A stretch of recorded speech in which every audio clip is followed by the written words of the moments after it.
Information Service Television Network Samna ISTV na Lepletena Sanduk Sariba Jayolga Kanabatorni Makokthongbasingi Wari Haribatorm Sumeng Tabiriba ISTV Gaston Bursing Kurumjari Lunin Ngasi episode Tadum Taram Uksari Ngasi Tamjari episode Sida Manipur Film Damgi Saknarabi Actress Sama Unanabagi Damak Sem Sajari Handak Pangtokiba Film Awards Ceremony Silibana Triple S Manifa Site Seba Samiti Kakching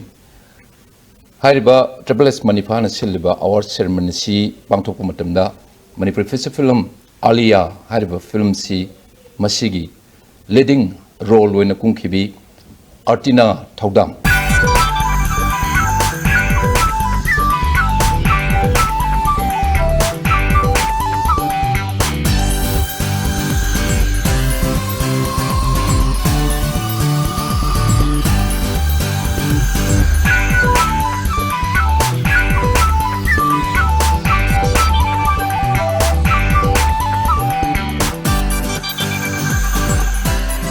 Hojik Triple S Manifana Sinba Moisi Tasina Ka Maikidi Triple S Manifaga Chawa Filungi movement as a contribution la amne and the Pansu edition Sigi Hojik Artina Kumbiru film Haitare Sigi overview Karino Alia Warisi Karino film Sigi story Haitarine was Karino Hanum to Kanzi Isaac film see a quiggy Manipur Sida Kundaminariba a quiggy Maitei Pangan Haivasiga Maiteiga Nuxinaraganda Equigi Maitei Gisus at Nabi Lezaba, Degi Maitei Pangan Gisutong and Bamugi Nat Kitchen Nabi Lezaba Aduga Nuxinabadi Luinai Adubu Aquigi Chatnabigi Palamana Karaga Aqui Tungnaba Haivasida Katang problem labor Adugumba Adupu Toxaban Adugumbagi Warini. The character role winner Alia and Savirizna. Alia has a title itself, she Artina's Haduri never. Other Alia say, Magi characters is the crime. Characters say, Quiggy Nupise, Imung Manuniam, one Hoseba, Duga Mamagi Mating Pangaga, Mamas in a Nasalak Padagi, Masanu Pisina, Apanga Panga Tabak Suraga, Yam one Hoseba, Duguma Pemlium, the Lazabanupi Masama Kang. Kanakana credit line, Kanakana. Credit line Silka film see the 1 minute per mayam. Amadi film sinam give the 1 minute per mayam aduga film sida direction pibiriba dayo me mongsaba amadi script ibiriba khoi dabino ranjan oinam maruina film sida kwaidagi wajaki baje aigi husband magi masana puthoksaba khoi home production ni dubu mana tawzara iba film ahum puthokraba ani puthokraba matungda alia se puthokparne puthorapasida akhoi alia sida mana asuki mati wajabase Sina Maru in a credit say, of course, credit to Pibuka. Ado Hositans Zanani, husband, and a pandit spouse. Adana Kariming Kawi, Kadai the Lebuno, as he hanging in that in Nazi Tasina, Yumsi, Yumnak Sage Hong, a high never, Sitanasi Kong, Kamingowi, right there. Hey, husband, give a mingzeka receipt toxum. Aduga. Pasoi Kendragi, the Wunko, Makali Kaidele. Other films say, a Maruin Massage producer, where he said, film also film in Tapiri. A film the Hojikangamani, and the Kayam Yam interest like the more and more film Putrope, Kari plan lay. A Kadum film says Gaina Tose Hibagi film Nuxiba di Maniam Tin Hill, film Pamzava Nuxiba, on the supported over Hemalakana and the Kaiser of Boyawe. Director Yui Mayai Mongsabaga. Being a leading actor in the film, Hojiki film sida leading actor winner, protagonist winner Kumba. Director ga artist ka lay na Mari adumana film si namapumatamda Karamaina Artina se dil taruke haibado. Madu experience so yap khangning kamay tawi. Kayam chamna di yam nungai na punkiba film zu film ni. Adu duga dayo me agi direction da ina yam nungai zagiba ma akoina shooting to bakan sida khoige ayamba matamda hadi atai keno to bogi hunjabagi wa amata natiko atai film asu yam thingna zarai base akoi prompt ayamba loi chatleba aduga dayo me agi shooting to bakan sida koi by heart loi to halle Sipa pole dialogue se. Sipa pole. Koi namam dai sida sini na loi tak thoga nangudaba siljing dugi akhoi kano singje dialogue singje loi chimpa pole ba matungda akhoi jam jam free oina tawbasu dumaina phangjakiba agi dayo maga punbada nungaijaki shooting jo suki matik thui ai editor amasu orakpanina editing gi knowledge su masada laijarakpanina aidi dum yam thuna dagi yam nungaina dagi yamna number kanda su freely adum nam adumaina do hojiki film itself aliyagi artist atai di krani yam cooperative oibra karmaina work to minagi nungaina budi nammi hai karmai tawi yamna cooperative oi ka kainogi akhoi pabung idause ayam matamda aiga maga parakpa sinjida dagi makoina senior ni na aikoida haitaba sumaina tauji tana jaba dagi daboni film sida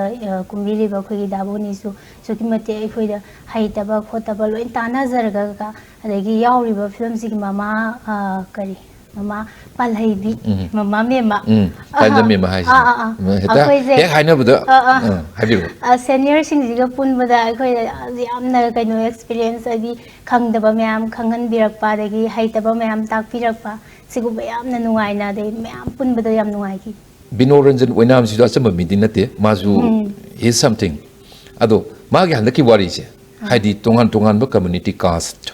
sigi manipur da khunda mineriba mate pangal mate kan pusil lakpa aduga tasengna advai the backdrop tana nungsi nungon gi wari ga su khara yawba simba wari makhala ma lakpa se atina hekta tak launa kung gibra khan gibra wari se karmain tawgi wari se kare hain phawgi wari se lakpa kanda ka ai isha ithanda yamna chamamna jabam phawjege haidi film sida aina tawraga khatang soiba su yadaba duguma yam luna ingonda yam kina khanjakiba the film se namam dai kanda koi namdri kanda ai tinajaba khigi maitai pangan imanabi singi mayum daga chatlaga ai husband ne adagi akhoi makeup tawbi makeup siju asoba thaudang ama lawbi diba akhoi sanathoi waheng ma akhoi plug chatlaga imanabi sima manak se chatle aduduga akhoi nasika gumba hapa adagi fi ilakpadabu oiro loina खेनारकपनिना मोगी costume costume जे खेनारकपनिना हाइदे अदुदुगी अखोय खांगनबा यामना ममांगदा अदुमाइना ताना जगिबा अदुगा film सिगी अखोयगी costume पाइबिरिबसे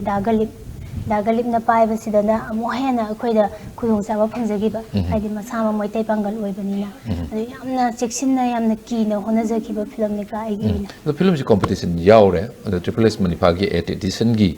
film लौथुरप मतमदा now you become the winner haitariko aduna film hoji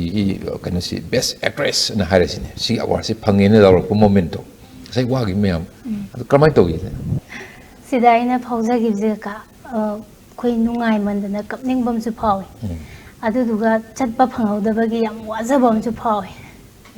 chatpa phanghaudabagi matang je khatang mayamda sengdok jahobe hai taja si lobiyo ꯖꯥꯁꯤꯗ ꯑꯩꯅ ꯆꯠꯄ ꯐꯪꯍꯧꯗ꯭ꯔꯤꯁꯦ ꯀꯃꯥꯏꯅ ꯇꯧꯒꯦꯗ ꯑꯩꯒꯤ ꯏꯁꯥꯒꯤ ꯏꯁꯥ ꯉꯝꯃꯛꯇꯕ ꯑꯗꯨꯒꯨꯝꯕ ꯌꯥꯝꯅ ꯀꯩꯅꯣ ꯇꯧꯈꯤꯗꯕ ꯇꯟꯖꯥ ꯑꯃ ꯑꯣꯏꯈꯤꯕ ꯑꯗꯨꯒ ꯆꯠꯇꯤ ꯌꯥꯝ ꯆꯠꯆꯅꯤꯡꯕ ꯑꯗꯨꯒ ꯅꯣꯃꯤꯅꯦꯁꯟ ꯆꯪꯉꯦ ꯍꯥꯏꯕꯁꯤ ꯇꯥꯕꯗ ꯍꯥꯏꯗꯤ ꯍꯔꯥꯎꯕ ꯑꯗꯨꯝ ꯂꯣꯏꯈ꯭ꯔꯦ ꯍꯥꯏꯗꯤ ꯑꯦꯋꯥꯔꯗ ꯐꯪꯒꯅꯤ ꯍꯥꯏꯕꯒꯤ ꯊꯥꯖꯕ ꯊꯥꯖꯗꯕ ꯑꯩꯉꯣꯟꯗ ꯀꯩꯁꯨꯝꯇ ꯂꯩꯈꯤꯗꯦ ꯅꯣꯃꯤꯅꯤ ꯆꯪꯕꯁꯤꯗ ꯑꯗꯨꯝ ꯑꯩꯒꯤ ꯍꯔꯥꯎꯕꯁꯦ ꯑꯗꯨꯝ ꯑꯁꯨꯛꯀꯤ ꯃꯇꯤꯛ ꯅꯨꯡꯉꯥꯏꯖꯈ꯭ꯔꯦ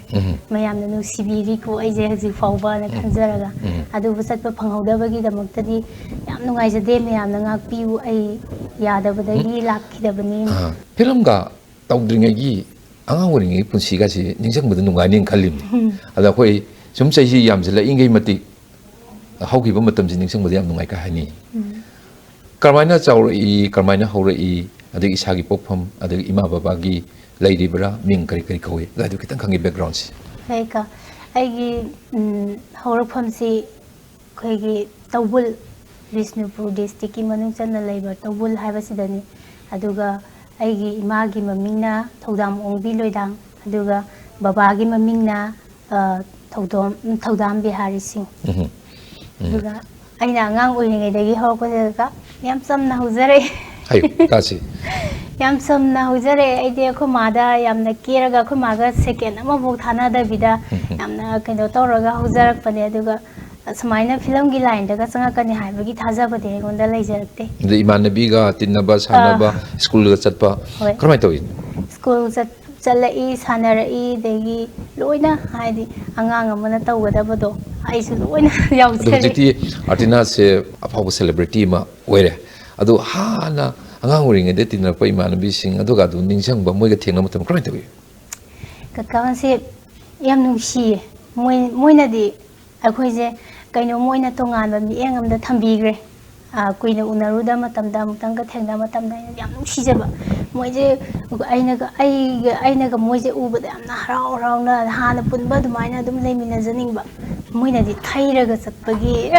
ꯀꯩꯅꯣꯝꯃ ꯑꯥꯔꯇꯤꯅꯥꯗꯤ ꯃꯥꯗꯤ ꯁꯤ ꯑꯣꯏꯈ꯭ꯔꯕꯅꯤ ꯑꯗꯨꯅꯤ ꯍꯥꯏꯕ ꯃꯣꯏ ꯃꯁꯥꯗ ꯀꯩꯅꯣꯝꯃ ꯑꯩꯉꯣꯟꯗ ꯏꯀꯣꯏ ꯀꯣꯏꯕ ꯑꯃ ꯐꯥꯎꯕ ꯑꯗꯨ ꯌꯥꯝ ꯅꯨꯡꯉꯥꯏꯖꯗꯕ ꯑꯩꯅꯗꯤꯀꯣ ꯌꯥꯝ ꯅꯨꯡꯁꯤꯖꯕ ꯃꯣꯏꯁꯦ ꯑꯗꯣ ꯐꯤल्मꯁꯦ ꯌꯨꯝꯒꯤ ꯀꯥꯏꯟ ꯑꯣꯐ ꯃꯗꯨꯒꯤ ꯏꯟꯁꯄꯥꯌꯔ ꯇꯧꯔꯛꯇꯅ ꯐꯦꯃꯤꯂꯤꯅ ꯏꯃꯥꯅ ꯕꯕꯥꯅ ꯑꯗꯨꯒ ꯏꯁꯥꯅ ꯀꯃꯥꯏꯅ ꯇꯧꯔꯅ ꯐꯤꯂꯝ ꯆꯪꯉꯤ ꯍꯥꯎ ꯗꯤड ꯌꯨ ꯒꯦꯠ ꯇꯨ ꯐꯤꯂꯝ ꯀꯃꯥꯏꯅ ꯆꯪꯉꯤ ꯐꯤꯂꯝꯅ ꯀꯃꯥꯏꯅ ꯆꯪꯉꯤ ꯑꯩꯅ ꯐꯤꯂꯝꯗ ꯆꯪꯉꯛꯈꯤꯕꯁꯦ ꯀꯀꯥ ꯑꯩꯈꯣꯏꯒꯤ ꯂꯩꯀꯥꯏꯒꯤ ꯀꯀꯥ ꯑꯃꯒꯤ ꯊ꯭ꯔꯨꯗꯒꯤ ꯆꯪꯉꯛꯄꯅꯦ ꯑꯩ ꯁꯨꯃꯥꯏꯅ ꯐꯤꯂꯝꯒꯤ ꯂꯝꯁꯤꯗ ꯈꯣꯡꯗꯥꯔꯛꯀꯅꯤ ꯍꯥꯏꯕꯒꯤ ꯊꯥꯖꯕꯁꯨ ꯂꯩꯇꯦ ꯑꯗꯨꯗꯨꯒ ꯀꯀꯥ ꯍꯣꯏꯁꯤꯅ ꯁꯨꯝ ꯑꯩꯅ ꯄꯤꯛꯏꯉꯩꯗꯒꯤ ꯍꯧꯅ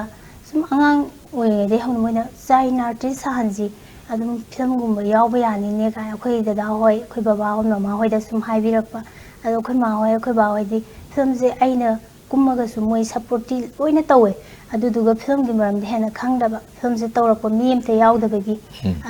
ꯑꯗꯨꯃꯥꯏꯅ ꯂꯩꯖꯕ ꯏꯆꯝ ꯆꯝꯅ ꯍꯤꯡꯖꯕ ꯐꯦꯃꯤꯂꯤꯅꯦ ꯑꯗꯨꯕꯨ ꯀꯣꯟꯅ ꯑꯩꯅ ꯈꯔ ꯆꯥꯎꯔꯛꯑꯕ ꯃꯇꯨꯡꯗ ꯐꯤꯂꯝꯁꯦ 2009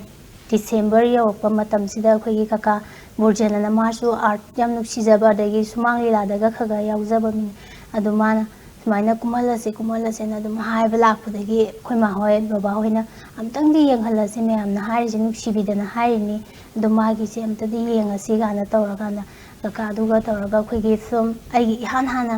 कुमजगिबा फिल्म ऑटोबायोग्राफी हाइरिबा फिल्म सिदा इन सपोर्टिंग अमा यमबों काइकुगी मचनुपी सारगा दमा यावजगी अदगी हाइजी 2009 2009 गी डिसेंबर दगी थोय छे तमुक सिदंग यावबिरम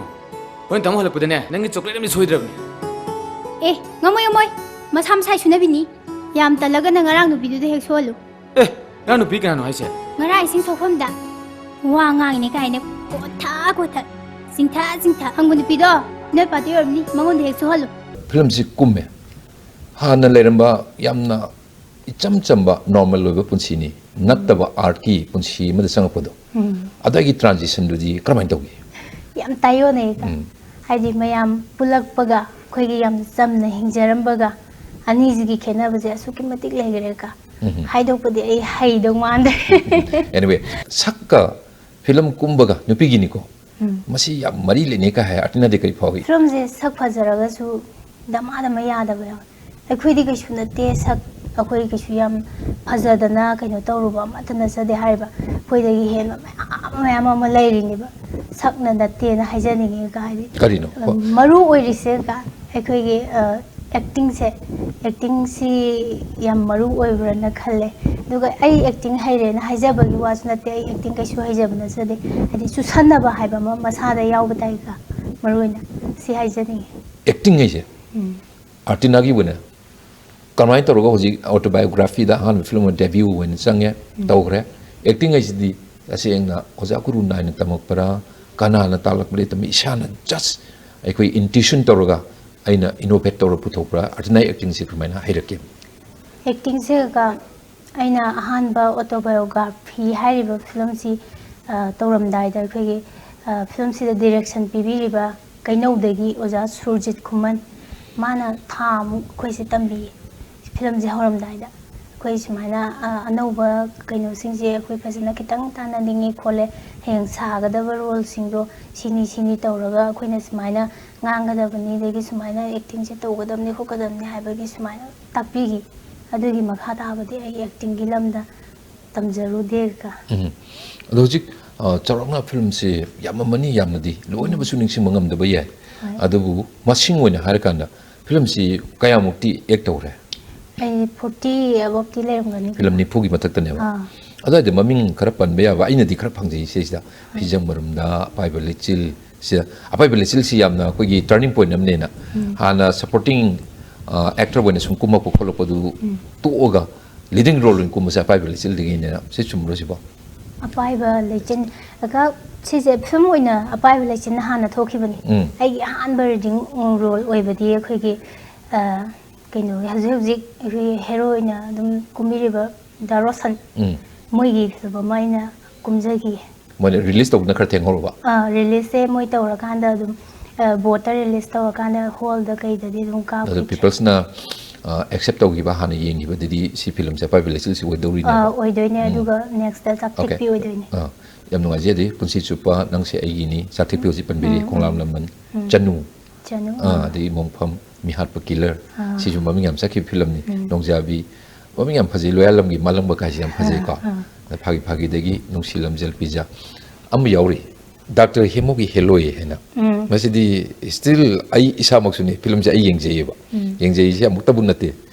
ꯌꯥꯝ ꯅꯨꯡꯉꯥꯏꯈꯤꯕ ꯍꯥꯏꯇꯥꯔꯦ ꯁ꯭ꯋꯥꯏꯗ ꯑꯥꯔꯇꯤꯅꯥꯒꯤ ꯗꯥꯏꯂꯣꯛ ꯗꯦꯂꯤꯚꯔꯤ ꯑꯗ ꯇꯧꯔꯛꯏꯕ ꯑꯦꯛꯇꯤꯡꯁꯤ ꯌꯥꯝꯅ ꯃꯁꯤ ꯑꯩꯈꯣꯏꯒꯤ ꯃꯃꯨꯟ ꯐꯥꯔꯛꯄ ꯍꯥꯏꯇꯥꯔꯦ ꯔꯥꯏꯄꯟ ꯁ꯭ꯇꯦꯖ ꯌꯥꯝ ꯅꯨꯡꯉꯥꯏꯔꯦ ꯌꯦꯡꯕꯁꯦ ꯍꯥꯏꯅ ꯐꯥꯎꯖꯔꯤꯅꯤꯀꯣ ꯗꯥꯛꯇꯔ ꯍꯦꯃꯣꯒꯤ ꯍꯦꯂꯣꯏꯁꯤ ꯀꯔꯝꯍꯥꯏꯅ ꯇꯧꯏ ꯀꯔꯝꯕ ꯐꯤꯂꯝꯅꯣ ꯀꯃꯥꯏꯅ ꯄꯨꯊꯣꯛꯄꯅꯣ ꯁ꯭ꯋꯥꯏꯁꯦ ꯐꯤꯂꯝꯁꯦ ꯑꯩꯒꯤ ꯑꯣꯏꯅꯗꯤ ꯈ꯭ꯋꯥꯏꯗꯒꯤ ꯅꯨꯡꯉꯥꯏꯈꯤꯕ ꯐꯤꯂꯝꯅꯦ ꯈ꯭ꯋꯥꯏꯗꯒꯤ ꯅꯨꯡꯉꯥꯏꯈꯤꯕ ꯍꯥꯏꯗꯤ ꯌꯥꯝꯅ ꯑꯩꯉꯣꯟꯗ ꯐ꯭ꯔꯤ ꯑꯣꯏꯅ ꯑꯩ ꯍꯧꯖꯤꯛ ꯑꯗꯨꯝ ꯉꯥꯡꯉꯤꯕ ꯁꯨꯃꯥꯏꯅ ꯑꯗꯨꯝ ꯉꯥꯡꯕ ꯉꯥꯡꯅꯤꯡꯕ ꯁꯛꯅꯤꯡꯕ ꯂꯣꯏ ꯌꯥꯈꯤꯕ ꯑꯗꯨꯒꯨꯝꯕ ꯐꯤꯂꯝꯅꯤ ꯌꯥꯝ ꯅꯨꯡꯉꯥꯏ ꯑꯗꯒꯤ ꯗꯥꯏꯂꯣꯛꯁꯤ ꯉꯥꯡꯉꯛꯄ ꯀꯥꯟꯗꯁꯨ ꯑꯩꯈꯣꯏꯒꯤ ꯀꯥ ꯍꯣꯃꯦꯟ ꯐꯤꯂꯝꯁꯤꯒꯤ ꯗꯤꯔꯦꯛꯁꯟ ꯄꯤꯕꯤꯔꯦ ꯀꯥ ꯍꯣꯃꯦꯟ ꯗꯤꯋꯥꯏꯁꯦ ꯃꯥ ꯃꯁꯥꯒꯤ ꯑꯣꯏꯕ ꯑꯁꯦꯡꯕ ꯑꯗꯨꯝ ꯍꯧꯖꯤꯛ ꯍꯧꯖꯤꯛ ꯑꯩꯈꯣꯏ ꯀꯀꯥ ꯑꯩꯈꯣꯏ ꯋꯥꯔꯤ ꯁꯥꯟꯅꯩꯁꯦ ꯁꯨꯃꯥꯏꯅ ꯑꯗꯨꯝ ꯃꯥꯅꯁꯨ ꯄꯤꯕꯤꯌꯦ ꯗꯥꯏꯂꯣꯛ ꯉꯥꯡꯕ ꯀꯥꯟꯗ ꯑꯗꯒꯤ ꯑꯩꯉꯣꯟꯗꯁꯨ ꯌꯥꯝ ꯅꯨꯡꯉꯥꯏꯈꯤꯕ ꯀꯥꯎꯕꯁꯨ ꯁꯨꯡꯉꯝ ꯉꯝꯃꯔꯣꯏ ꯀꯨꯏꯗꯤ ꯀꯨꯏꯈ꯭ꯔꯕꯅꯤꯅ ꯑꯁꯥꯡꯕꯗꯤ ꯀꯩꯅꯣꯗꯤ ꯅꯤꯡꯁꯤꯡꯗꯧ ꯃꯥꯜꯂꯦ ꯈꯤꯇꯪ ꯇꯦꯟꯇꯛꯄ ꯑꯃ ꯍꯥꯏꯖꯔꯛꯀꯦ ꯌꯥꯝ ꯐ꯭ꯔꯤ ꯑꯣꯏꯅꯀꯣ ꯌꯥꯝ ꯁꯥꯎꯔꯀꯥꯟꯗ ꯍꯥꯏꯗꯤ ꯑꯩꯅ ꯄꯥꯝꯖꯔꯤꯕ ꯅꯨꯄꯥꯁꯤꯒ ꯂꯨꯍꯣꯡꯒꯗꯧꯕ ꯅꯨꯄꯤꯁꯤꯅ ꯇꯨꯝꯃꯒ ꯂꯩꯔꯤꯉꯩꯗ ꯑꯩꯁꯤꯅ ꯃꯥꯏ ꯃꯁꯥꯁꯤꯗ ꯆꯪꯁꯤꯜꯂꯒ ꯀꯩꯅꯣ ꯇꯧꯔꯨꯔꯕ ꯃꯇꯨꯡꯗ ꯃꯥꯁꯤꯅ ꯂꯨꯍꯣꯡꯕ ꯉꯝꯃꯣꯏ ꯈꯣꯠꯂꯣꯏ ꯑꯗꯨ ꯀꯥꯟꯅꯒ ꯑꯩꯈꯣꯏꯒꯤ ꯍꯦꯔꯣꯁꯤ ꯃꯌꯨꯝ ꯆꯠꯂ ꯍꯥꯏꯗꯣꯛꯍꯜꯂꯨꯔ ꯃꯇꯨꯡꯗ ꯑꯃꯨꯛ ꯃꯥꯏ ꯃꯁꯥꯗꯒꯤ ꯊꯣꯛꯂꯛꯑꯀꯥꯟꯗ ꯍꯥꯏꯕ ꯗꯥꯏꯂꯣꯛ ꯑꯃ ꯌꯥꯎꯋꯦꯕ ꯑꯩ ꯌꯥꯝ ꯅꯨꯡꯉꯥꯏꯖꯈꯤꯕ ꯏꯁ ꯁꯛꯇꯥꯁꯤꯒ ꯌꯦꯡꯉꯨꯅꯦ ꯃꯋꯥ ꯑꯃ ꯐꯤꯛꯁ ꯑꯣꯏꯔꯒꯅ ꯍꯔꯥꯎꯔꯤ ꯃꯋꯥ ꯑꯃ ꯐꯤꯛꯁ ꯑꯣꯏꯔꯒ ꯍꯔꯥꯎꯔꯤ ꯄꯨꯔꯣꯗꯅ ꯍꯧꯖꯤꯛꯇꯤ ꯇꯤꯚꯤꯒꯇꯣ ꯑꯄꯥꯛꯄ ꯐ꯭ꯔꯤꯖꯀꯇꯣ ꯑꯆꯧꯕ ꯑꯋꯥꯡꯕꯗꯣ ꯄꯨꯔꯣ ꯅꯨꯡꯉꯥꯏꯔꯅꯤ ꯅꯪ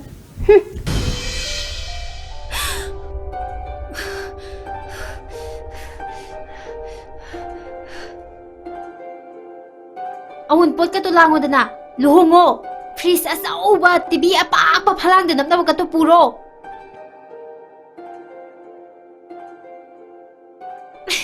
ꯅꯨꯡꯉꯥꯏꯔꯦ ꯍꯧꯗꯣꯛꯈ꯭ꯔꯒꯦ ꯁꯤꯃ ꯂꯩꯔꯦ ꯑꯗ ꯍꯧꯖꯤꯛ ꯑꯇꯣꯞꯄ ꯐꯤꯂꯝꯁꯤꯡꯁꯦ ꯐꯤꯂꯝ ꯑꯃꯅꯤꯗ ꯄꯟꯕꯤꯔꯛꯄ ꯌꯥꯕ꯭ꯔꯥ ꯑꯗꯨꯒ ꯑꯇꯩ ꯐꯤꯂꯝꯁꯤꯡ ꯑꯩꯈꯣꯏꯅ ꯅꯦꯒ꯭ꯂꯦꯛ ꯏꯒꯅꯣꯔ ꯇꯧꯕꯒꯤ ꯅꯠꯇꯦ ꯈꯔ ꯑꯗꯨꯝ ꯅꯤꯡꯁꯤꯡꯕ ꯅꯨꯡꯉꯥꯏꯈꯤꯕ ꯐꯤꯂꯝ ꯍꯥꯏꯇꯥꯔꯦ ꯑꯩꯅ ꯑꯗꯨꯝ ꯇꯧꯖꯈꯤꯕꯗ ꯅꯨꯡꯉꯥꯏꯈꯤꯕꯁꯦ ꯄꯤꯖꯥ ꯐꯤꯂꯝꯁꯤꯁꯨ ꯑꯗꯨꯝ ꯅꯨꯡꯉꯥꯏꯈꯤ ꯁꯨꯃꯥꯡ ꯂꯤꯂꯥꯗꯁꯨ ꯑꯩꯈꯣꯏꯅ ꯎꯈ꯭ꯔꯕꯁꯤꯅꯤꯀꯣ ꯄꯤꯖꯥꯁꯦ ꯑꯗꯨꯝ ꯅꯨꯡꯉꯥꯏꯈꯤ ꯑꯗꯒꯤ ꯗꯥꯛꯇꯔ ꯍꯦꯃꯣꯒꯤ ꯍꯦꯂꯣꯏ ꯑꯃ ꯑꯗꯨꯝ ꯑꯩ ꯅꯨꯡꯉꯥꯏꯅ ꯑꯗꯨꯝ ꯊꯝꯖꯔꯦ ꯑꯗꯨꯗꯨꯒ ꯑꯩꯈꯣꯏꯒꯤ ꯑꯃꯅ ꯆꯥꯛꯊꯦꯛꯄꯤꯁꯨ ꯑꯩ ꯔꯤꯂꯤꯁ ꯇꯧꯕ ꯀꯥꯟꯗ ꯀꯩꯅꯣ ꯇꯧꯈꯤꯕꯒꯤ ꯏꯍꯥꯟ ꯍꯥꯟꯅ ꯑꯣꯏꯈꯤꯕ ꯑꯗꯩ ꯃꯌꯥꯝꯅꯒ ꯁꯨꯝ ꯍꯥꯏꯕꯤꯔꯛꯄꯒ ꯑꯩ ꯁꯛ ꯈꯪꯕꯤꯈꯤꯕ ꯑꯍꯥꯟꯕ ꯑꯣꯏ ꯑꯗꯨꯅ ꯑꯗꯨꯝ ꯌꯥꯝꯅ ꯅꯨꯡꯉꯥꯏ ꯑꯗꯨꯁꯤꯡꯗꯣ ꯄꯤꯖꯥꯒꯤ ꯀꯨꯝꯃꯛꯄ ꯃꯇꯥꯡꯁꯦ ꯁ꯭ꯋꯥꯏꯗꯗꯤ ꯀꯔꯝꯍꯥꯏꯅ ꯇꯧꯏ ꯁ꯭ꯋꯥꯏꯗ ꯁꯔꯇꯟ ꯁꯤꯒꯅꯤꯐꯤꯀꯦꯟꯠ ꯑꯣꯏꯕ ꯉꯁꯥꯏꯒꯤ ꯀꯦꯔꯦꯛꯇꯔꯁꯤ ꯁꯥꯔꯛꯄ ꯃꯇꯝꯗ ꯑꯗꯨꯋꯥꯏꯗꯗꯤ ꯀꯔꯝꯍꯥꯏꯅ ꯇꯧꯈꯤ ꯄꯤꯖꯥ ꯐꯤꯂꯝꯁꯦ ꯇꯧꯔꯝꯗꯥꯏꯁꯦ ꯗꯥꯔꯨꯃꯤꯅ ꯌꯥꯝꯅ ꯍꯥꯏꯗꯤ ꯌꯥꯝꯅ ꯆꯦꯛꯁꯤꯟꯅ ꯑꯩꯈꯣꯏꯗ ꯁꯤꯟꯅꯔꯒ ꯑꯗꯒꯤ ꯌꯥꯝꯅ ꯀꯤꯌꯔ ꯂꯧꯕꯤꯕ ꯐꯤꯂꯝꯅꯤ ꯑꯗꯒꯤ ꯌꯥꯝ ꯐꯖꯅ ꯑꯩꯈꯣꯏꯗ ꯇꯥꯛꯑꯀꯥꯟꯗ ꯏꯕꯦꯝꯃ ꯁꯨꯃꯥꯏꯅ ꯈꯨꯠ ꯊꯝꯃꯝꯕ ꯍꯦꯛ ꯇꯥꯛꯄꯤꯈꯤꯕ ꯐꯤꯂꯝꯅꯤ ꯀꯀꯥ ꯑꯗꯨꯗꯤ ꯗꯥꯔꯨꯃꯤꯁꯦ ꯀꯥꯎꯕ ꯉꯝꯖꯗꯦ ꯍꯥꯏꯗꯤ ꯑꯩꯈꯣꯏꯒꯤ ꯑꯁꯣꯏꯕ ꯐꯖꯅ ꯇꯥꯛꯄꯤꯔꯒ ꯈꯣꯠꯂꯒ ꯑꯦꯛꯁꯦ ꯐꯠ ꯂꯥꯎꯅ ꯇꯧꯍꯟꯗꯦ ꯍꯥꯟꯅ ꯑꯩꯈꯣꯏꯅ ꯇꯧꯒꯗꯕꯗꯣ ꯔꯤꯍꯔꯁꯦꯜꯕꯨꯛ ꯇꯧꯍꯜꯂꯀꯥꯟꯗ ꯁꯨꯃꯥꯏꯅ ꯇꯧꯁꯤ ꯁꯤꯁꯤ ꯅꯪ ꯑꯗꯨ ꯁꯣꯏꯔꯦ ꯑꯗꯨ ꯇꯧꯔꯦ ꯑꯗꯥ ꯇꯧꯔꯦ ꯀꯥꯏ ꯌꯥꯝꯅ ꯆꯦꯛꯁꯤꯟꯅ ꯇꯧꯕꯤꯈꯤꯕ ꯑꯗꯨꯒꯨꯝꯕ ꯐꯤꯂꯝꯅꯦꯀ ꯐꯤꯂꯝꯁꯦ ꯅꯝꯃꯝꯗꯥꯏ ꯃꯇꯝꯁꯤꯗ ꯗꯥꯔꯣꯃꯤꯁꯤꯅ ꯑꯩ ꯑꯅꯧꯕ ꯑꯥꯔꯇꯤꯁ ꯑꯃ ꯗꯥ ꯖꯦꯅꯤꯅ ꯑꯉꯥꯡ ꯑꯃ ꯂꯩꯌꯦ ꯑꯩꯈꯣꯏ ꯃꯣꯏ ꯑꯍꯨꯝꯁꯦ ꯁꯨꯃꯥꯏꯅ ꯁꯣꯃꯥ ꯑꯗꯒꯤ ꯑꯩꯒꯤ ꯏꯃꯥꯟꯅꯕꯤꯁꯤꯡ ꯁꯣꯃꯥ ꯕꯂꯥ ꯑꯗꯒꯤ ꯑꯩꯈꯣꯏ ꯑꯍꯨꯝꯁꯦ ꯇꯧꯒꯗꯕꯅꯦ ꯑꯗꯩꯗ ꯄꯤꯖꯥꯁꯦ ꯁꯥꯅꯕꯁꯦ ꯀꯃꯥꯏꯅ ꯇꯧꯁꯤꯒꯦ ꯈꯣꯠꯁꯤꯒꯦ ꯇꯧꯔꯀꯥꯟꯗ ꯗꯥꯔꯨꯃꯤ ꯍꯣꯏꯅ ꯌꯦꯡꯉꯀꯥꯟꯗ ꯄꯤꯖꯥꯁꯦ ꯃꯥ ꯁꯥꯍꯜꯂꯁꯤ ꯈꯣꯠꯂꯁꯤ ꯀꯥꯏꯅ ꯍꯥꯏꯔꯛꯈꯤꯕꯒꯤ ꯑꯗꯨꯒꯨꯝꯕ ꯋꯥꯔꯤꯁꯨ ꯂꯩ ꯄꯤꯖꯥꯒꯤ ꯉꯝꯕꯤꯔꯒꯗꯤ ꯏꯐ ꯌꯨ ꯑꯦꯄꯜ ꯀꯔꯤꯅꯣ ꯀꯥꯎꯉꯝꯗꯕ ꯗꯥꯏꯂꯣꯛ ꯐꯖꯈꯤꯕꯅꯤ ꯄꯤꯖꯥꯁꯤꯁꯨ ꯁꯨꯃꯥꯡ ꯂꯤꯂꯥꯗꯒꯗꯤ ꯃꯩ ꯍꯧꯈ꯭ꯔꯅꯤ ꯑꯗ ꯀꯔꯤ ꯅꯤꯡꯁꯤꯡꯕꯤꯔꯤ ꯄꯤꯖꯥꯒꯤ ꯍꯥꯏꯗꯤ ꯌꯥꯝꯅ ꯅꯨꯡꯉꯥꯏꯖꯈꯤꯗꯕ ꯌꯥꯝꯅ ꯌꯥꯝꯅ ꯊꯋꯥꯏ ꯅꯨꯡꯉꯥꯏꯇꯅ ꯃꯥꯒꯤ ꯃꯃꯥꯟꯅꯕꯤꯁꯤꯗ ꯋꯥꯀꯠꯂꯀꯥꯟꯗ ꯑꯩꯈꯣꯏ ꯌꯥꯝꯅ ꯀꯞꯄꯒꯗꯤ ꯍꯥꯏꯈꯤꯕ ꯗꯥꯏꯂꯣꯛꯅꯦ ꯑꯗꯣ ꯍꯧꯖꯤꯛꯇꯤ ꯀꯞꯄꯨ ꯌꯥꯗꯕꯅꯤ ꯑꯗꯣ ꯃꯨꯠꯇꯨ ꯈꯤꯇꯪ ꯁꯥꯒꯠꯄꯤꯔ ꯆꯤꯡꯁꯤꯟꯕꯤꯔꯣꯀꯣ ꯌꯦꯁ ꯈꯤꯇꯪ ꯍꯥꯏꯖꯒꯦ ꯃꯥꯒꯤ ꯃꯃꯥꯟꯅꯕꯤꯁꯤꯅ ꯅꯥꯀꯟꯗ ꯐꯝꯃꯤꯅꯦ ꯃꯥꯅ ꯁꯥꯎꯔꯀꯥꯟꯗ ꯑꯩꯈꯣꯏꯒꯤ ꯃꯃꯥꯟꯅꯕꯤꯁꯤꯅ ꯄꯨꯁꯜꯂꯛꯄ ꯅꯨꯄꯥ ꯑꯃꯗ ꯊꯦꯡꯅꯕ ꯐꯪꯉꯛꯇꯕꯒꯤ ꯀꯩꯅꯣ ꯇꯧꯕꯒꯤ ꯑꯗꯨꯒꯨꯝꯕꯒꯤ ꯃꯇꯥꯡꯅꯤꯗ ꯍꯥꯏꯖꯒꯦ ꯃꯇꯦꯛ ꯑꯃꯇ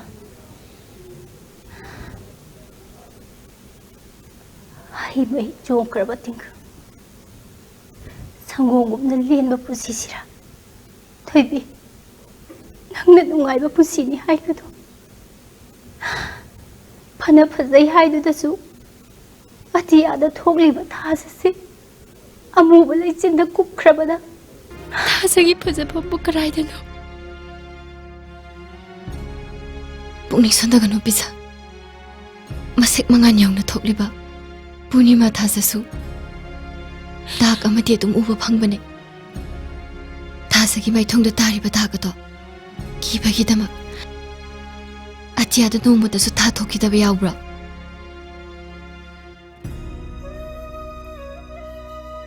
ꯊꯣꯏꯕꯤ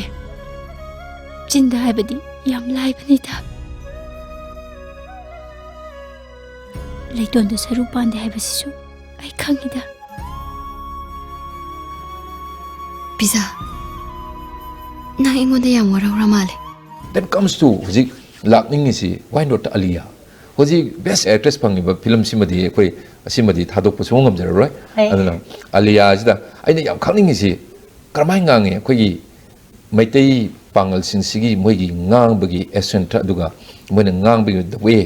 how they speak kitang lon ji thainaba lon khoiba lon kitang thaiba yawbaneba and dialogue si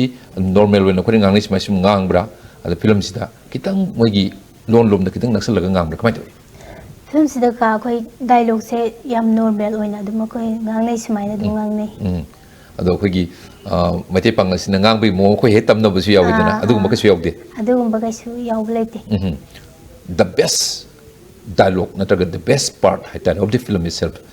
ngangi bu tamna sai yam khangning ni full swing da naksan na nusi nazaraba ma hayeng pologi matam lakpa matam da amuk sena khana bagi awa mai lang duri wari se swaidani ko aduna nungai bagi area awa bagi area if you able to adu area sin pacha pacha ba nungai ringi den kamai ngangi war agana kamai ngangi swaida dialogue piece ni ka dialogue pio aliagi yam khoi nungai ringi matam sida dialogue se dum akoi chum ngangnai sumaina dum ngangi ka mage manau nupi sina kai manau nupi siga aiga khoi sangom sumba matam sida mi sangom loba lakpa si nupa se lani thuro kholo na manau nupi sina hairakpa adaida ai yam kaino tawna manau nupi da mana saiba kaino he ai ju summi si de sibu to ti pai tawna ororo taru yabra kaino khangdine maya haime sangom sumbu to di ba to pai tawna ororo dialogue line du su winorojan gi jam phase iri ko yamna ado yamna mo pathetic ko ba aduga dishearten torokpa adu khoi pain ma'am lakpa haitare adai gumba da torokpa de kamai toy adai gumba sida di dialogue se yamna di ngangde khoi nungai roktraba matam da di dialogue se yamna litna ngange kajika ngam just ang to ubi ni aliya na magi nusi matang ta hoi yamna nusi gi matang je khoi gi mama ga magi mama jigana maitai nu pa du ga nang ga so una ba yaroi nang wasa o na hai wadi wasak ning daba nuksi bana di yumi ba kamaina ai sakadoi no ne khallaga naga yam wana tuminna khoige minute amani daga lairaga ai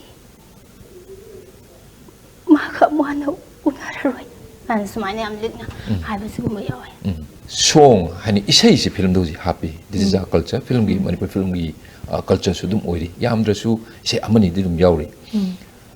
song sequence ma lakwa song picturization tawwa aliya de sei haptabra aliya sei hapega sei ani hape set song isana act tawwa yaw isana act tawwa kama Artina si sei saku su hayin tai sei saku su hayin tai adu chow chow function da film ga karga mali lena sin bada koi gi manipur gi actor actress sing si maruni sei yam sei ju tare adu why not Artina su madu tajaram ne sei saw hai giro adu isei si ꯀꯔꯤ ꯀꯔꯤ ꯏꯁꯩꯅꯣ ꯍꯥꯞꯄꯤꯕ ꯏꯁꯩ ꯑꯅꯤꯁꯦ ꯏꯁꯥꯅ ꯑꯦꯛ ꯇꯧꯈꯤꯕꯁꯦ ꯑꯃꯨꯛꯇ ꯄꯟꯕꯤꯔꯣ ꯁꯦꯝꯕꯁꯦ ꯑꯩꯈꯣꯏꯒꯤ ꯀꯩꯅꯣ ꯊꯥꯖꯒꯤ ꯃꯥꯏꯊꯣꯡ ꯑꯅ ꯇꯧꯔꯒ ꯑꯗꯨꯃꯥꯏꯅ ꯍꯧꯋꯦ ꯏꯁꯩꯁꯦ ꯊꯥꯖꯒꯤ ꯃꯥꯏꯊꯣꯡ ꯎꯔꯨꯔꯦ ꯀ ꯇꯧꯔꯒ ꯑꯗꯨꯃꯥꯏꯅ ꯃꯌꯦꯛꯁꯦ ꯑꯗꯨꯃꯥꯏꯅ ꯍꯧꯋꯦ ꯑꯗꯣ ꯏꯁꯩꯁꯦ ꯖꯩꯄꯨꯔꯗ ꯅꯝꯃꯦ ꯖꯩꯄꯨꯔꯗ ꯅꯝꯃꯨꯕ ꯏꯁꯩꯁꯤꯃ ꯑꯗꯒꯤ ꯏꯁꯩ ꯑꯃꯅ ꯑꯩꯈꯣꯏꯒꯤ ꯅꯪ ꯌꯥꯎꯗ꯭ꯔꯕ ꯃꯤꯀꯨꯞꯁꯤꯗꯅ ꯍꯧꯋꯤ ꯑꯗꯨꯃꯥꯏꯅ ꯖꯩꯄꯨꯔꯗꯒ ꯅꯝꯕ ꯈꯣꯠꯄ ꯖꯩꯄꯨꯔꯁꯦ ꯌꯥꯝ ꯐꯖꯕ ꯃꯐꯝꯅꯤꯅꯦ ꯑꯗꯥꯏꯗꯒ ꯅꯝꯕꯗꯨꯗꯤ ꯀꯔꯝꯍꯥꯏꯅ ꯇꯧꯋꯤ ꯁꯣꯝ ꯄꯤꯛꯆꯔꯥꯏꯖꯦꯁꯟꯁꯦ ꯑꯁ ꯀꯒꯥ ꯑꯩꯈꯣꯏ ꯀꯦꯃꯦꯔꯥꯁꯤꯗꯪ ꯊꯥꯕꯗ ꯂꯪꯇ꯭ꯔꯤꯛ ꯑꯗꯨꯝ ꯂꯪꯉꯦ ꯍꯣꯏ ꯔꯤꯖꯟꯁꯦ ꯀꯩꯝꯇ ꯁꯦꯝꯃꯨꯗ꯭ꯔꯒꯁꯨꯀꯣ ꯃꯣꯏꯒꯤ ꯋꯦꯗꯔꯅꯔ ꯀꯩꯅꯅꯣ ꯈꯪꯗꯦ ꯑꯗꯨꯝ ꯂꯪꯇ꯭ꯔꯤꯛ ꯑꯗꯨꯝ ꯂꯪꯕꯩ ꯇꯥꯏꯞꯇ ꯑꯗꯨꯝ ꯑꯩꯈꯣꯏꯗ ꯌꯥꯝꯅ ꯁꯦꯡꯅ ꯌꯥꯝ ꯐꯖꯅ ꯎꯕ ꯑꯗꯨꯒꯨꯝꯕ ꯎꯖꯩ ꯑꯩꯈꯣꯏ ꯁ꯭ꯋꯥꯏꯗ ꯅꯝꯕꯒ ꯈꯤꯇꯪ ꯈꯦꯠꯅꯕ ꯍꯦꯛꯇ ꯂꯩꯔꯛꯄ ꯑꯗꯣ ꯏꯁꯩꯗꯣ ꯍꯥꯏꯐꯦꯠ ꯑꯍꯥꯟꯕ ꯏꯁꯩꯁꯤ ꯖꯩꯄꯨꯔꯗ ꯅꯝꯕꯁꯤ ꯂꯥꯏꯟ ꯑꯃꯅꯤꯁꯦ ꯃꯁꯤ ꯏꯁꯥꯗ ꯃꯗꯨꯒꯤ ꯁꯛꯅꯤꯡꯕꯒꯤ ꯐꯤꯂꯤꯡ ꯍꯥꯏꯇꯥꯔꯦ ꯂꯥꯛꯄꯁꯨ ꯃꯥꯜꯂꯤ ꯅꯠꯇ꯭ꯔꯒ ꯏꯁꯩ ꯍꯥꯏꯕꯁꯤ ꯃꯌꯦꯛ ꯍꯥꯏꯕꯁꯤ ꯁꯨꯔ ꯌꯥꯎꯅ ꯍꯥꯏꯕꯗꯨꯁꯨ ꯅꯨꯡꯉꯥꯏꯕ ꯑꯃꯁꯨ ꯂꯩꯕꯅꯦꯕ ꯑꯗꯣ ꯍꯧꯖꯤꯛ ꯚ꯭ꯌꯨꯔꯁꯤꯡꯁꯦ ꯑꯩꯅ ꯈꯜꯂꯤꯅꯤ ꯑꯇꯩꯅ ꯏꯁꯩ ꯁꯛꯄ ꯍꯩꯔꯝꯒ ꯑꯩꯅꯗꯤ ꯍꯥꯏꯈ꯭ꯔꯕꯅꯤ ꯍꯩꯌꯦꯅ ꯑꯗꯨ ꯃꯇꯦꯛ ꯑꯝꯇꯪ ꯁ꯭ꯇꯥꯏꯜ ꯂꯥꯏꯟ ꯑꯃꯅꯤꯗꯪ ꯍꯧꯖꯤꯛꯀꯤꯁꯦ ꯑꯍꯥꯟꯕꯒꯤ ꯅꯝꯕꯁꯤ ꯏꯁꯩꯁꯦ ꯑꯩꯈꯣꯏ ꯂꯩꯖꯗꯣꯏꯅꯤꯀꯣ ꯑꯩꯈꯣꯏꯅ ꯑꯃꯨꯛ ꯃꯅꯤꯡꯗ ꯁꯝꯖꯜꯂꯒ ꯊꯥꯔꯛꯄꯁꯨ ꯌꯥꯏꯑꯕ ꯑꯗꯣ ꯍꯧꯗꯣꯛꯄꯤꯕꯁꯤ ꯑꯥꯔꯇꯤꯅꯥ ꯑꯃꯨꯛꯇꯪ ꯍꯧꯗꯣꯛꯄꯤꯕ ꯌꯥꯔꯣꯏꯁꯦ ꯍꯣꯏ ꯅꯨꯄꯤꯒꯤ ꯑꯣꯏꯅ ꯃꯌꯥꯏꯗꯒꯤ ꯑꯗꯨꯝ ꯂꯧꯈꯠꯆꯔꯛꯀꯦ ꯊꯃꯣꯏ ꯐꯤꯖꯪ ꯍꯥꯡꯗꯨꯅ ꯅꯪꯕꯨ ꯑꯩꯅ ꯉꯥꯏꯖꯕ ꯋꯥꯍꯩ ꯂꯤꯁꯤꯡ ꯂꯤꯁꯤꯡ ꯐꯨꯝꯗꯨꯅ ꯆꯤꯟꯕꯥꯟ ꯊꯣꯛꯇꯅ ꯊꯝꯖꯕ ꯅꯪꯒꯤꯅꯤꯅꯦ ꯑꯩꯒꯤ ꯃꯄꯣꯛꯁꯦ ꯅꯪꯒꯤꯅꯤꯅꯦ ꯑꯩꯒꯤ ꯄꯨꯟꯁꯤꯁꯦ ꯅꯪꯕꯨ ꯑꯩꯒꯤ ꯑꯣꯏꯖꯕꯁꯦ ꯃꯍꯩ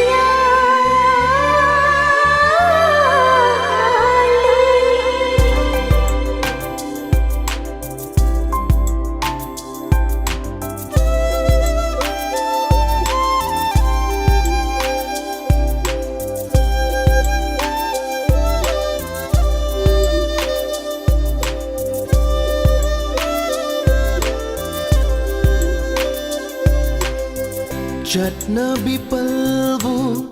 लांदूना तिल्लूरे नंगी चेल्दा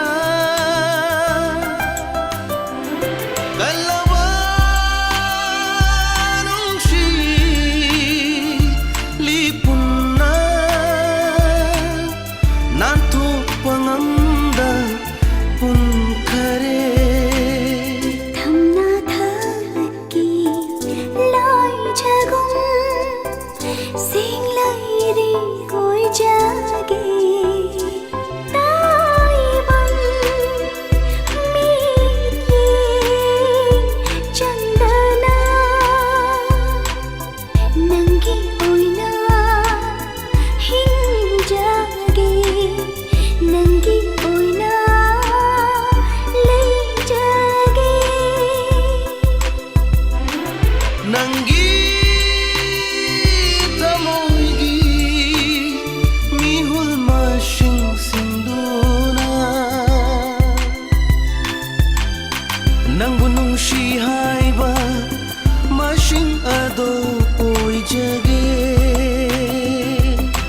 ꯌꯥꯝ ꯅꯨꯡꯉꯥꯏꯖꯩ ꯍꯧꯖꯤꯛ ꯑꯂꯤꯌꯥ ꯐꯤꯂꯝꯁꯤꯒꯤ ꯃꯇꯥꯡꯗ ꯆꯥꯎꯔꯥꯛꯄ ꯑꯃ ꯑꯩꯈꯣꯏꯅ ꯁꯥꯟꯅꯖꯕ ꯌꯥꯕ ꯑꯦꯔꯤꯌꯥꯁꯤꯡꯗꯨ ꯑꯗꯨꯝ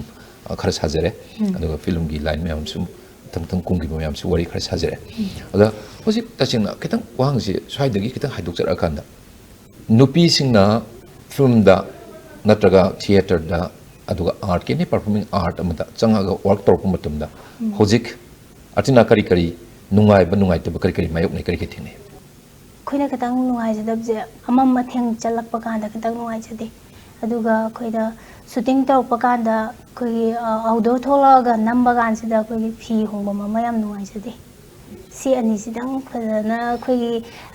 ꯅꯨꯡꯗꯥꯡꯒꯨꯝꯕ ꯑꯃꯝ ꯑꯊꯦꯡ ꯆꯠꯂꯛꯄꯗꯁꯨ ꯑꯩꯈꯣꯏꯒꯤ ꯇꯧꯔꯤꯕ ꯊꯕꯛꯁꯤꯒꯤ ꯌꯥꯗꯕꯒꯤ ꯑꯩꯈꯣꯏꯁꯨ ꯏꯊꯟꯇ ꯆꯠꯆꯕ ꯅꯠꯇꯦ ꯑꯩꯈꯣꯏ ꯐꯦꯃꯤꯂꯤ ꯌꯥꯎꯅ ꯆꯠꯆꯔꯤꯕꯅꯤ ꯁꯤꯗꯩꯗ ꯃꯌꯥꯝꯅ ꯂꯥꯟꯅ ꯎꯕꯤꯗꯅ ꯍꯥꯏꯗꯤ ꯑꯩꯈꯣꯏ ꯑꯥꯔꯇꯤꯁꯁꯤꯡꯕꯨ ꯅꯨꯡꯁꯤꯕꯤꯔꯒ ꯃꯣꯏꯁꯨ ꯑꯩꯈꯣꯏꯅ ꯇꯧꯔꯤꯕ ꯊꯕꯛꯁꯤꯒꯤ ꯃꯇꯨꯡ ꯏꯟꯅ ꯆꯠꯇ ꯌꯥꯗꯗꯅ ꯇꯧꯔꯤꯅꯤ ꯃꯣꯏꯅ ꯇꯧꯖꯔꯤꯁꯤꯗ ꯑꯩꯈꯣꯏꯁꯨ ꯅꯨꯡꯁꯤꯗꯨꯅ ꯁꯞꯄꯣꯔꯠ ꯇꯧꯕꯤꯒꯦ ꯍꯥꯏꯕ ꯑꯃ ꯂꯩꯔꯕ ꯑꯗꯒꯤ ꯑꯃ ꯑꯩꯈꯣꯏꯅ ꯁꯨꯇꯤꯡ ꯇꯧꯔꯛꯄ ꯀꯥꯟꯗ ꯑꯥꯎꯠꯗꯣꯔ ꯆꯠꯄ ꯀꯥꯟꯗ ꯑꯩꯈꯣꯏ ꯗ꯭ꯔꯦꯁ ꯍꯣꯡꯐꯝ ꯅꯨꯄꯤꯒꯤ ꯄ꯭ꯔꯣꯕ꯭ꯂꯦꯝ ꯌꯥꯝ ꯃꯣꯕꯥꯏꯜ ꯑꯣꯏꯕ ꯒ꯭ꯔꯤꯟ ꯅꯨꯡꯒ ꯁꯦ ꯒ꯭ꯔꯤꯟ ꯅꯨꯡꯒ ꯄ꯭ꯔꯣꯗꯛꯁꯟꯁꯤꯡꯗꯨꯅ ꯈꯔ ꯊꯝꯕꯤꯔꯀꯥꯟꯗ ꯈꯟꯕꯤ ꯇꯥꯔꯦ ꯈꯤꯇꯪ ꯅꯠꯇ꯭ꯔꯥ ꯊꯝꯕꯤꯔꯀꯥꯟꯗ ꯑꯗꯨꯃꯥꯏꯅ ꯁꯤꯟꯕꯤꯔꯗꯤ ꯑꯗꯨ ꯌꯥꯝ ꯁꯤꯃ ꯂꯩꯔꯦ ꯑꯗꯩ ꯄꯤꯄꯜꯒꯤ ꯃꯔꯨꯑꯣꯏꯅ ꯐꯤꯗꯕꯦꯛꯁꯤ ꯑꯥꯔꯇꯤꯅꯥ ꯑꯃ ꯑꯥꯔꯇꯤꯅꯥꯒꯤ ꯐꯖꯕ ꯐꯤꯂꯝ ꯑꯃ ꯊꯣꯛꯂꯛꯄ ꯑꯗꯩ ꯑꯋꯥꯔꯗꯀ ꯐꯪꯕ ꯁ꯭ꯋꯥꯏꯗ ꯄꯤꯔꯛꯄ ꯐꯤꯗꯕꯦꯛ ꯃꯣꯏꯅ ꯌꯥꯕꯤꯔꯛꯄ ꯑꯦꯛꯁꯦꯞꯇꯦꯟꯁ ꯔꯦꯀꯃꯦꯟꯗꯦꯁꯟ ꯑꯗꯨꯋꯥꯏꯗꯗꯤ ꯀꯔꯤ ꯀꯔꯤ ꯐꯪꯉꯤ ꯀꯃꯥꯏꯅ ꯇꯧꯏ ꯑꯥꯔꯇꯤꯁ ꯑꯃ ꯑꯣꯏꯕꯁꯤ ꯀꯃꯥꯏꯅ ꯇꯧꯏ ꯑꯁ ꯀꯀꯥ ꯑꯩꯈꯣꯏꯒꯤ ꯊꯤꯅ ꯆꯩꯔꯛꯄꯁꯨ ꯌꯥꯎꯋꯦ ꯅꯨꯡꯁꯤꯅ ꯍꯥꯏꯕꯤꯔꯛꯄꯁꯨ ꯌꯥꯎꯋꯦ ꯌꯥꯝꯅ ꯍꯔꯥꯎꯅ ꯀꯩꯅꯣ ꯇꯧꯕꯤꯔꯛꯄꯁꯨ ꯆꯩꯔꯤꯁꯤ ꯌꯥꯎꯋꯦ ꯀꯔꯤ ꯆꯩꯔꯛꯏꯁꯦ ꯑꯩꯈꯣꯏꯒꯤ ꯈꯪꯗꯦ ꯃꯤꯑꯣꯏꯕ ꯍꯥꯏꯁꯦ ꯂꯩꯃꯤꯟꯅꯔꯗꯤ ꯈꯔꯅ ꯅꯨꯡꯁꯤꯕꯤꯅꯤ ꯈꯔꯅ ꯅꯨꯡꯁꯤꯕꯤꯔꯣꯏ ꯃꯌꯥꯝ ꯑꯃ ꯂꯩꯗꯅꯀꯣ ꯑꯗꯩꯗ ꯑꯩꯈꯣꯏꯅ ꯆꯩꯔꯛꯄꯗꯣ ꯑꯩ ꯍꯦꯟꯅ ꯅꯨꯡꯁꯤꯕꯤꯕꯩꯅꯤ ꯈꯟꯖꯩꯀꯣ ꯑꯩ ꯍꯟꯗꯛ ꯑꯩ ꯁꯤ ꯄꯟꯖꯍꯧꯔꯒꯦ ꯍꯟꯗꯛ ꯑꯩꯈꯣꯏꯅ ꯑꯦꯋꯥꯔꯗꯀꯤ ꯐꯪꯁꯟꯗ ꯑꯩ ꯁꯔꯨꯛ ꯌꯥꯕ ꯐꯪꯍꯧꯗꯕꯁꯤꯗ ꯑꯩꯈꯣꯏꯒꯤ ꯌꯥꯝꯅ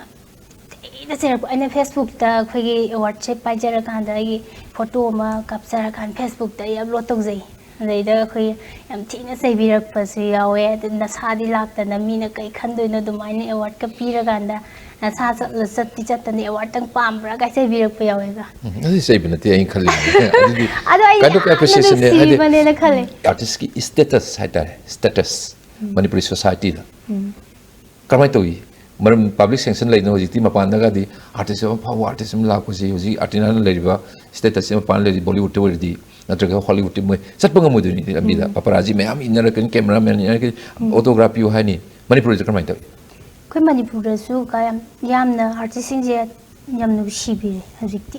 ꯑꯩꯈꯣꯏꯅ ꯆꯠꯂꯨ ꯃꯐꯝ ꯈꯨꯗꯤꯡꯃꯛꯇ ꯑꯗꯨꯝ ꯍꯥꯏꯗꯤ ꯅꯨꯡꯁꯤꯕꯤꯕ ꯃꯌꯥꯝꯒꯤ ꯑꯩꯈꯣꯏꯒꯤ ꯁꯄꯣꯔꯠ ꯃꯌꯥꯝ ꯐꯪꯉꯛꯄ ꯑꯗꯒꯤ ꯑꯩꯈꯣꯏ ꯁꯨꯇꯤꯡ ꯇꯧꯔꯛꯄ ꯀꯥꯟꯗꯁꯨ ꯑꯃꯨꯛ ꯃꯣꯏꯒꯤ ꯃꯤꯅꯨꯡꯁꯤ ꯃꯌꯥꯝ ꯑꯃ ꯎꯕ ꯐꯪꯖꯔꯦꯒ ꯑꯩꯈꯣꯏꯅ ꯁꯨꯇꯤꯡ ꯇꯧꯔꯤꯒ ꯐꯣꯇꯣ ꯅꯝꯁꯤ ꯑꯗꯒꯤ ꯀꯩꯅꯣ ꯑꯣꯇꯣꯒ꯭ꯔꯥꯐ ꯄꯤꯌꯨ ꯈꯣꯠꯂꯨ ꯑꯗꯨꯗꯨ ꯍꯥꯏꯕ ꯍꯧꯖꯤꯛꯀꯤ ꯃꯤ ꯑꯁꯣꯝꯒꯤ ꯍꯣꯂꯤꯋꯨꯗ ꯕꯣꯂꯤꯋꯨꯗꯀ ꯀꯩꯁꯨ ꯈꯦꯠꯅꯕ ꯂꯩꯇ꯭ꯔꯦ ꯍꯥꯏꯅ ꯈꯟꯖꯩ ꯑꯩꯅ ꯑꯗꯨꯅ ꯄꯨꯝꯅꯃꯛꯁꯦ ꯅꯩꯅꯔꯦ ꯑꯗ ꯑꯩꯅ ꯋꯥꯍꯪ ꯑꯃꯨꯛꯀ ꯍꯪꯅꯤꯡꯉꯤ ꯑꯐꯕ ꯑꯥꯔꯇꯤꯁ ꯑꯃ ꯍꯥꯏꯕꯁꯦ ꯐꯤल्मꯒꯤ ꯑꯣꯏꯁꯅꯨ ꯑꯗꯨꯒ ꯑꯥꯔꯇꯤꯁ ꯄꯔꯐꯣꯔꯃꯤꯡ ꯑꯥꯔꯠ ꯇꯧꯔꯤꯕ ꯑꯥꯔꯇꯤꯁꯁꯤꯡ ꯃꯣꯏꯁꯤ ꯋꯥꯠ ꯃꯦꯛꯁ ꯑꯦ ꯒꯨꯗ ꯑꯦꯛꯇꯔ ꯍꯥꯏꯔꯤꯁꯤꯅꯤ ꯐꯤल्मꯗ ꯍꯥꯏꯔꯒ ꯑꯐꯕ ꯑꯦꯛꯇꯔ ꯑꯃꯁꯤ ꯀꯅꯥꯕꯨꯅꯣ ꯑꯗꯨ ꯃꯣꯏꯒꯤ ꯃꯣꯔꯦꯂꯤꯇꯤꯁꯤ ꯀꯔꯝꯍꯥꯏꯅ ꯎꯕꯤ ꯑꯥꯔꯇꯤꯅꯥꯗꯤ ꯀꯔꯝꯍꯥꯏꯅ ꯍꯥꯏꯒꯦ ꯂꯥꯏꯟ ꯌꯥꯝ ꯇꯦꯟꯅ ꯑꯩꯅ ꯄꯟꯖꯔꯕꯗ ꯌꯥꯝꯅ ꯈꯪꯖꯔꯨꯕ ꯍꯩꯖꯔꯨꯕꯗꯤ ꯅꯠꯆꯗꯦ ꯑꯗꯨꯕꯨ ꯑꯩꯅ ꯈꯤꯇꯪ ꯄꯟꯖꯔꯕꯗ ꯑꯩꯈꯣꯏꯒꯤ ꯑꯥꯔꯇꯤꯁ ꯑꯃ ꯑꯣꯏꯕ ꯇꯥꯔꯒꯗꯤ ꯑꯩꯈꯣꯏꯒꯤ ꯗꯤꯁꯤꯄ꯭ꯂꯤꯟ ꯃꯁꯛ ꯈꯪꯕ ꯑꯗꯒꯤ ꯂꯝꯆꯠ ꯁꯥꯖꯠ ꯐꯖꯕ ꯑꯗꯒꯤ ꯃꯇꯝ ꯆꯨꯞꯄꯗ ꯑꯩꯈꯣꯏꯒꯤ ꯂꯦꯝꯅ ꯂꯩꯕ ꯔꯦꯁꯇ꯭ꯔꯤꯛꯁꯟ ꯍꯥꯏꯒꯗ꯭ꯔꯥ ꯁꯔꯇꯟ ꯔꯦꯖꯤꯁꯇꯦꯟꯁ ꯍꯥꯏꯒꯗ꯭ꯔꯥ ꯍꯧꯖꯤꯛ ꯉꯁꯥꯏꯕꯨꯗꯤ ꯍꯥꯏꯐꯦꯠꯇꯤ ꯄꯟꯕꯤꯈ꯭ꯔꯦ ꯔꯦꯁꯤꯁꯦ ꯄ꯭ꯔꯣꯗ꯭ꯌꯨꯁꯔꯁꯨ ꯑꯣꯏ ꯁ꯭ꯄꯥꯎꯁꯦ ꯑꯗꯨ ꯌꯥꯝꯅ ꯍꯦꯜꯞꯐꯨꯜ ꯑꯣꯏ ꯍꯥꯏꯅ ꯍꯥꯏ ꯐꯤꯂꯝꯁꯦ ꯅꯨꯡꯁꯤꯌꯦꯅ ꯌꯨꯝꯂꯣꯝꯒꯤꯗꯤ ꯆꯥꯎꯔꯥꯛꯗ ꯁꯣꯝꯒꯤ ꯅꯨꯄꯥ ꯃꯌꯨꯝꯂꯣꯝꯒꯤ ꯑꯦꯔꯤꯌꯥꯁꯤꯗꯗꯤ ꯐꯤꯂꯝ ꯀꯨꯝꯕ ꯈꯣꯠꯄ ꯑꯍꯜ ꯂꯃꯟꯒꯗꯤ ꯀꯃꯥꯏꯅ ꯇꯧꯏ ꯑꯗꯨꯒꯤꯗꯤ ꯀꯀꯥ ꯀꯩꯁꯨꯝꯇ ꯄ꯭ꯔꯣꯕ꯭ꯂꯦꯝ ꯂꯩꯇꯦ ꯑꯩꯉꯣꯟꯗ ꯑꯩꯈꯣꯏꯒꯤ ꯀꯩꯅꯣꯒꯤ ꯏꯅꯦꯝꯄꯣꯛ ꯏꯀꯨꯕꯣꯛ ꯃꯃꯥ ꯕꯕꯥꯁꯦ ꯃꯣꯏꯁꯨ ꯐꯤꯂꯝ ꯌꯥꯝ ꯅꯨꯡꯁꯤꯖꯕ ꯍꯥꯏꯗꯤ ꯑꯩꯉꯣꯟꯗ ꯁꯞꯄꯣꯔꯠꯁꯦ ꯇꯧꯕꯁꯦ ꯍꯦꯃꯟꯗꯅ ꯑꯩꯅ ꯉꯁꯥꯏꯁꯨ ꯍꯥꯏꯖꯈꯤꯕꯗꯣ ꯑꯩ ꯑꯣꯏꯅ ꯏꯀꯥꯏꯔꯛꯑꯦ ꯍꯥꯏꯕ ꯑꯩꯅ ꯁꯨꯇꯤꯡ ꯆꯠꯂꯝꯗꯥꯏ ꯀꯥꯟꯁꯤꯗꯅꯦ ꯃꯣꯏꯅ ꯑꯣꯏꯅ ꯑꯁ ꯊꯦꯡꯈ꯭ꯔꯗꯤ ꯑꯗꯨ ꯇꯧꯈ꯭ꯔꯅꯤ ꯗꯥ ꯇꯧꯈ꯭ꯔꯅꯤ ꯇꯛꯑꯀꯥꯟꯗ ꯑꯗꯒꯤ ꯁꯨꯇꯤꯡ ꯇꯧꯗꯣꯔꯦ ꯈꯪꯉꯗꯤ ꯃꯁꯥꯅ ꯑꯩꯉꯣꯟꯗ ꯀꯩ ꯇꯧꯕ ꯌꯥꯒꯦ ꯈꯣꯠꯀꯦ ꯏꯕꯦꯝꯃ ꯅꯪ ꯑꯗꯨ ꯁꯣꯏꯅꯤꯀꯣ ꯑꯗꯨꯗꯨꯁꯨ ꯀꯥꯎꯅꯤꯀꯣ ꯀꯥꯏꯅ ꯁꯨꯝ ꯃꯇꯦꯡ ꯄꯥꯡꯕꯤꯔꯛꯄ ꯈꯣꯠꯄ ꯑꯗꯨꯒꯨꯝꯕ ꯌꯥꯝꯅ ꯑꯩꯒꯤ ꯑꯣꯏꯅꯗꯤ ꯂꯥꯏꯕꯛ ꯐꯕꯅꯦꯅ ꯍꯥꯏꯗꯤ ꯍꯥꯏꯖꯅꯤꯡꯉꯤ ꯂꯩꯔꯨꯔꯤꯕ ꯌꯨꯝ ꯑꯅꯤꯃꯛꯁꯦ ꯍꯣꯏ ꯇꯁꯦꯡꯕꯗꯤ ꯑꯥꯔꯇꯤꯅꯥꯅ ꯑꯥꯔꯇꯤꯁ ꯑꯃ ꯑꯣꯏꯖꯕꯒꯤ ꯆꯞ ꯆꯥꯕ ꯋꯥꯈꯜꯂꯣꯟ ꯄꯨꯛꯅꯤꯡꯁꯦ ꯈꯪꯕꯤꯕ ꯌꯨꯝ ꯑꯍꯜ ꯂꯃꯟ ꯍꯣꯏ ꯉꯥꯛꯇ ꯍꯣꯏ ꯑꯣꯏꯔꯦ ꯑꯗꯨꯒ ꯁꯤꯒꯤ ꯁꯞꯄꯣꯔꯠ ꯐꯪꯕꯁꯤꯗꯤ ꯌꯥꯝ ꯑꯇꯥꯡꯕꯅꯤ ꯐꯦꯚꯣꯔꯥꯏꯠ ꯑꯣꯏꯕꯁꯦ ꯖꯁ ꯔꯣꯜ ꯃꯣꯗꯦꯜ ꯑꯩꯅ ꯄꯥꯝꯖꯕ ꯑꯩꯅ ꯐꯦꯚꯣꯔꯥꯏꯠ ꯑꯣꯏꯕ ꯁꯤꯃꯗꯤ ꯉꯥꯎꯔꯦ ꯂꯣꯏ ꯂꯩꯅꯩꯗꯅ ꯑꯗꯨꯃꯥꯏꯅ ꯇꯧꯗꯅ ꯃꯅꯤꯄꯨꯔ ꯐꯤꯂꯝꯗꯒ ꯑꯥꯔꯇꯤꯅꯥꯅ ꯄꯥꯝꯖꯕ ꯊꯋꯥꯏꯅ ꯈꯣꯏꯗꯥꯕ ꯑꯦꯛꯇꯔ ꯑꯦꯛꯇ꯭ꯔꯦꯁ ꯂꯩꯕ꯭ꯔꯥ ꯑꯦꯛꯇ꯭ꯔꯦꯁꯇ ꯍꯥꯏꯔꯒꯗꯤ ꯑꯩ ꯃꯃꯥ ꯍꯦꯃꯥꯞꯇꯤꯒꯤ ꯂꯦꯝꯖꯕ ꯃꯥꯒꯤ ꯑꯦꯛꯇꯤꯡ ꯌꯥꯝ ꯉꯥꯎꯖꯩ ꯑꯗꯨꯒ ꯅꯨꯄꯥꯗꯅ ꯑꯩꯈꯣꯏꯒꯤ ꯍꯧꯖꯤꯛꯁꯨ ꯃꯌꯥꯝꯅ ꯑꯗꯨꯝ ꯄꯥꯝꯅꯕꯤꯔꯤꯕ ꯑꯗꯨꯝ ꯃꯇꯝ ꯈꯨꯗꯤꯡꯃꯛꯇ ꯑꯉꯥꯡꯗ ꯑꯗꯨꯝ ꯃꯥꯜꯂ ꯂꯩꯕ ꯑꯩꯈꯣꯏꯒꯤ ꯌꯥꯝꯕꯨꯡ ꯀꯥꯏꯀꯨ ꯑꯩꯉꯣꯟꯗꯁꯨ ꯌꯥꯝꯅ ꯁꯞꯄꯣꯔꯠ ꯇꯧꯕꯤꯔꯛꯈꯤꯕ ꯑꯗꯒꯤ ꯑꯩꯅꯁꯨ ꯌꯥꯝꯅ ꯄꯥꯝꯖꯕ ꯑꯗꯨꯒꯨꯝꯕ ꯑꯦꯛꯇꯔ ꯑꯃ ꯑꯍꯥꯟꯕꯗꯁꯨ ꯃꯥꯒꯤ ꯃꯆꯟꯅꯨꯄꯤ ꯁꯥꯔ ꯍꯣꯏ ꯀꯨꯝꯃꯦꯅ ꯍꯥꯏꯕꯗꯣ ꯍꯣꯏ ꯇꯥꯅꯤꯡꯕ ꯏꯁꯩ ꯂꯩꯗꯅ ꯃꯤꯑꯣꯏꯕꯁꯦ ꯏꯁꯩꯁꯤꯗꯤ ꯑꯗꯣ ꯏꯁꯥꯅ ꯀꯨꯝꯈꯤꯕ ꯑꯗꯒꯤ ꯑꯦꯛ ꯇꯧꯈꯤꯕ ꯏꯁꯩꯒꯤ ꯄꯔꯤꯡꯗ ꯂꯥꯛꯑꯁꯨ ꯌꯥꯏ ꯅꯠꯇ꯭ꯔꯒ ꯍꯥꯏꯗꯣꯛꯑꯒ ꯑꯇꯣꯞꯄꯒꯤ ꯑꯣꯏꯔꯁꯨ ꯌꯥꯏ ꯏꯁꯩꯁꯤꯗꯤ ꯑꯥꯔꯇꯤꯁꯀꯤ ꯑꯣꯏꯔꯝꯅꯁꯨ ꯌꯥꯝꯁꯨ ꯄꯥꯝꯕꯤꯔꯝꯗꯧ ꯃꯥꯜꯂꯤ ꯑꯗꯣ ꯄꯥꯝꯕꯤꯕ ꯃꯌꯥꯝ ꯃꯔꯛꯇꯨꯗꯒꯤ ꯈ꯭ꯋꯥꯏꯗꯒꯤ ꯍꯦꯟꯅ ꯄꯥꯝꯕ ꯍꯥꯏꯇꯥꯔꯦꯅꯦ ꯗ ꯕꯦꯁ ꯐꯦꯚꯣꯔꯥꯏꯠ ꯁꯣꯡ ꯂꯩꯕ꯭ꯔꯥꯕ ꯀꯩꯅꯣꯒꯤ ꯃꯃꯥꯡꯗ ꯈꯤꯇꯪ ꯀꯩꯅꯣ ꯇꯧꯈꯤꯕꯗ ꯍꯥꯏꯔꯒꯗꯤ ꯑꯩꯈꯣꯏ ꯆꯦ ꯀꯃꯂꯥꯅ ꯀꯨꯝꯕ ꯇꯨꯝꯕ ꯆꯥꯕ ꯈꯪꯗꯅ ꯇꯧꯕꯗꯣ ꯇꯨꯝꯕ ꯆꯥꯕ ꯈꯪꯗꯅ ꯎꯗꯨꯅ ꯂꯩꯔꯦ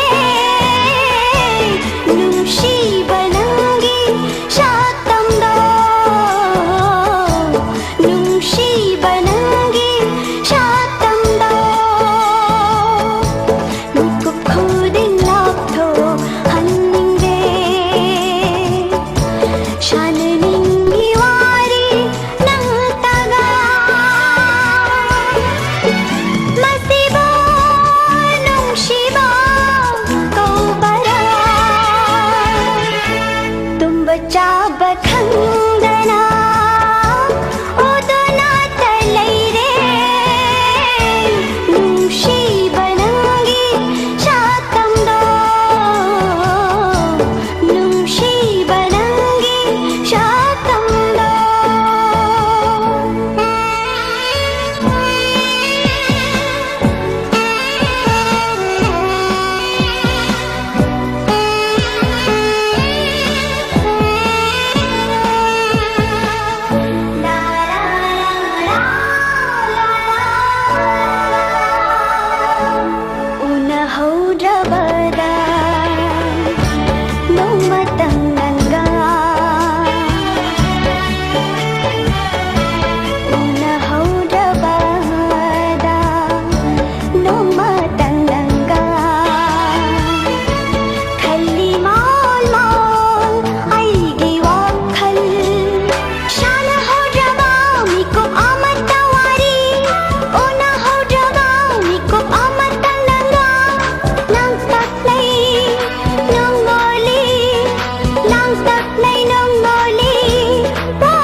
चाब खंगना